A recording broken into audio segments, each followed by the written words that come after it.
Hello everyone. IIT का registration open हो चुका है, तो आज हम कंप्लीट आईआईटी के बारे में बात करेंगे। क्या होता है रजिस्ट्रेशन, कब तक स्टार्ट रहेगा और कौन कौन से कोर्सेज आपको ऑफर होते हैं, आप कैसे एडमिशन यहाँ पे ले सकते हैं। सबसे पहला सवाल है व्हाट इज आईआईटी। तो आईआईटी को अगर मैं बात करूँ तो ये होता है आइजर एप्टीट्यूड टेस्ट।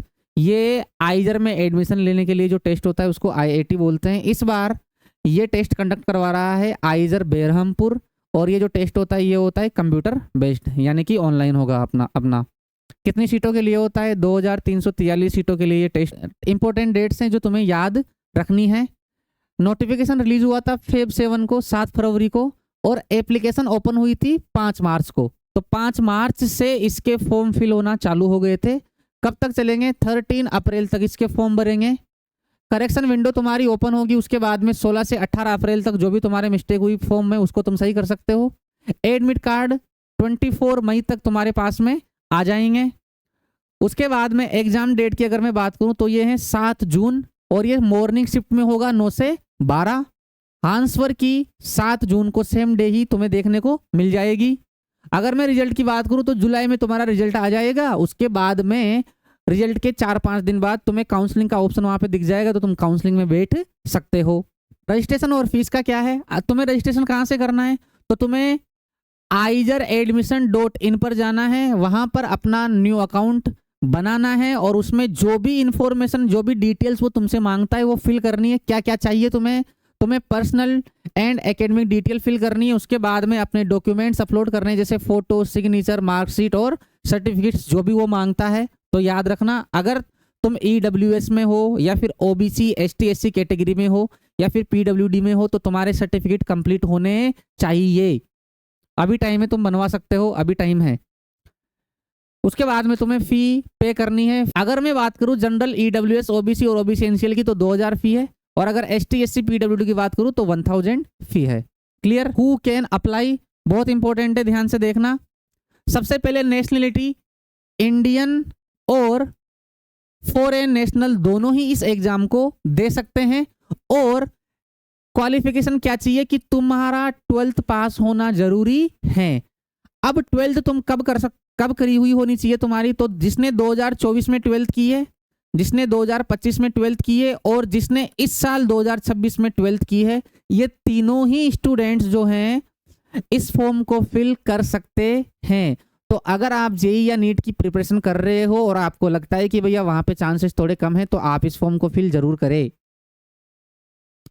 एज लिमिट कुछ भी नहीं है, बस आप 12th पास के बाद में इसको इसके साथ 12th के साथ में इसके 3 अटेम्प्ट दे सकते हो, यानी कि एक अटेम्प्ट 12th के साथ में और उसके बाद में 2 अटेम्प्ट और दे सकते हो। स्ट्रीम और मिनिमम मार्क्स क्या है? तो भैया तुम्हारे पास में साइंस स्ट्रीम होनी चाहिए, यानी कि या तो तुम पीसीएम के स्टूडेंट होने चाहिए या फिर पीसीबी के। इन तीनों में से तुम्हारे पास में कोई, इन 4 में से तुम्हारे पास कोई सी भी 3 स्ट्रीम होनी चाहिए, फिजिक्स, केमिस्ट्री, मैथ्स और बायो। मैथमेटिक्स कुछ कोर्सेज के लिए मैंडेटरी है, यानी कि कंपलसरी है। तो कौन कौन से कोर्सेज हैं? बीटेक हो गया, बीएस इन इकोनॉमिक्स हो गया, BSMS in computational and data science हो गया। इनके लिए तुम्हारे मैथमेटिक्स मैंडेटरी है। इसके अलावा बाकी जितने भी कोर्सेज हैं उनमें तुम बायोलॉजी के स्टूडेंट हो तो भी ये वाला पेपर तुम दे सकते हो। इसके बाद में अगर मैं स्ट्रक्चर की बात करूं तो तुम्हारा 3 आवर का पेपर होगा, +4 -1 और 0, यानी कि करेक्ट क्वेश्चन के लिए +4, गलत क्वेश्चन के लिए -1 और अटेम्प्ट नहीं किया तो 0।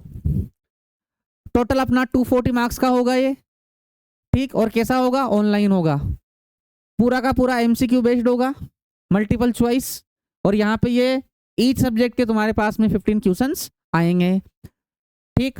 जिसके मैथ्स हैं और जिसके बायो हैं, मैथ्स वाले के भी 4 सब्जेक्ट आएंगे और बायो वाले के भी 4 सब्जेक्ट आएंगे। तुम 4 सब्जेक्ट के क्वेश्चन ही अटेम्प्ट कर सकते हो। ऐसा नहीं है कि मैथ्स वाले को केवल मैथ्स के अटेम्प्ट करने हैं, नहीं। अगर उसको बायो के क्वेश्चन आते हैं तो बायो के क्वेश्चन भी अटेम्प्ट करने हैं। ऑल 7 आइजर्स जो हैं वो biology, chemistry, physics, mathematics, earth science, data science and interdisciplinary sciences, इन सबके कोर्सेज ऑफर करवाते हैं। भोपाल में तुम बीटेक के लिए भी अप्लाई कर सकते हो, और आइजर भोपाल जो है उसमें एडमिशन के लिए तुम जेई मेंस के थ्रू, जो जेई मेंस के स्कोर के बेसिस पे जो काउंसलिंग होती है उसमें से भी तुम इसको सिलेक्ट कर सकते हो। यानी कि एनटीए जो जोसा बोलते हैं ना उसको, जो काउंसलिंग होती है है ना, NITs के लिए, उस टाइम पर तुम बैठ सकते हो यहाँ पर। तो जेईई मेंस के बेसिस पे भी तुम आइजर भोपाल में एडमिशन ले सकते हो, याद रखना।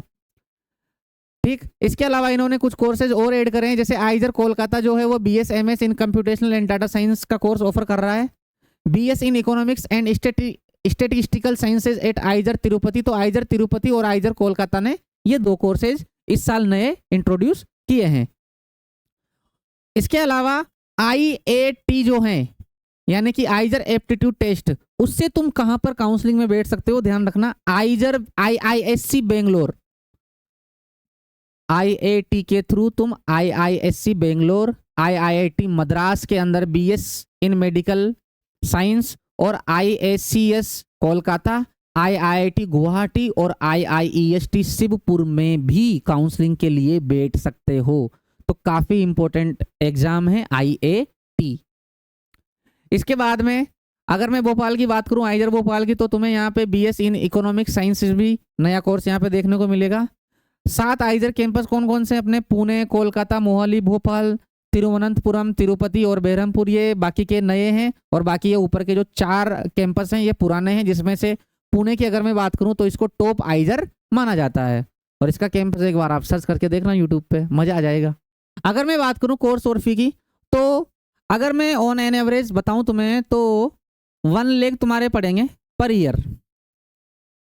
ठीक, सबके अंदर देखोगे तो ये, जैसे मैं आइजर पुणे की बात करूं तो यहाँ पे 1.07 लाख पर ईयर है। ठीक, और यहाँ पे 22K to 49K पर सेमेस्टर है। तो 2 सेमेस्टर होंगे तो वही 1 लाख के अराउंड पहुंच जाएगी।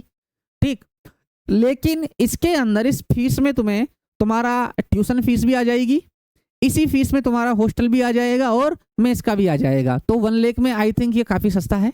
अगर तुम्हारा मेस भी आ रहा है, तुम्हारा हॉस्टल भी आ रहा है और तुम्हारी ट्यूशन फी भी आ रही है, केवल 1 लाख में। बाकी यहाँ पे डिफरेंट आइजर में डिफरेंट कैंपस के अंदर डिफरेंट फीस हो सकती है। इसके अलावा स्कॉलरशिप भी तुम्हें मिल जाएगी। कहाँ से, तुम्हारे स्टेट से स्कॉलरशिप मिल सकती है, सेंटर से स्कॉलरशिप तुम्हें मिल सकती है।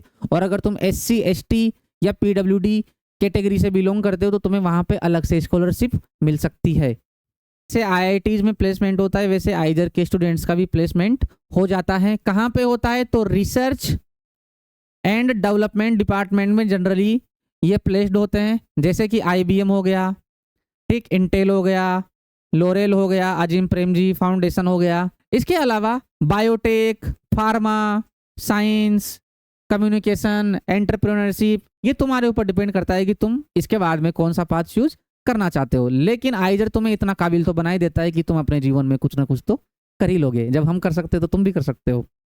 यहाँ पर देखो, एक्सचेंज प्रोग्राम होते हैं, international research internship and uh globally recognised IISER degree. यानी कि आइजर तुम्हें खुद के पैसों पर, जो भी ब्रिलियंट स्टूडेंट्स होते हैं उनको आइजर खुद के पैसों पर बाहर फॉरेन में PhD प्रोग्राम के लिए भेजता है। तो तुम वहां पर जाकर अपना PhD का प्रोग्राम, PhD परस्यू कर सकते हो। ठीक, इसके अलावा कहाँ जाते हैं, तो ग्रेजुएट्स जो हैं वो प्लेस्ड हो जाते हैं IIT में, IISc में, हार्वर्ड में, MIT में, प्रिंसटन में, कैम्ब्रिज में, स्टैनफोर्ड फॉर एडवांस्ड स्टडी। तो एडवांस स्टडीज के लिए तुम यहाँ पर जा सकते हो। और जैसे ही उन्हें दिखेगा कि तुम भैया तुम आइजर से पढ़े हुए हो तो तुम्हें यहाँ पर एडमिशन मिलना काफ़ी आसान हो जाएगा। क्या करना है कि 13 अप्रैल से पहले अपना फॉर्म फिल करना है और IIT का एग्जाम जरूर देना है। अगर तुम JEE या फिर नीट की प्रिपरेशन कर रहे हो तो तुम्हारे लिए सबसे बेस्ट एग्जाम है ये। उनके अलावा बात कर रहा हूँ मैं,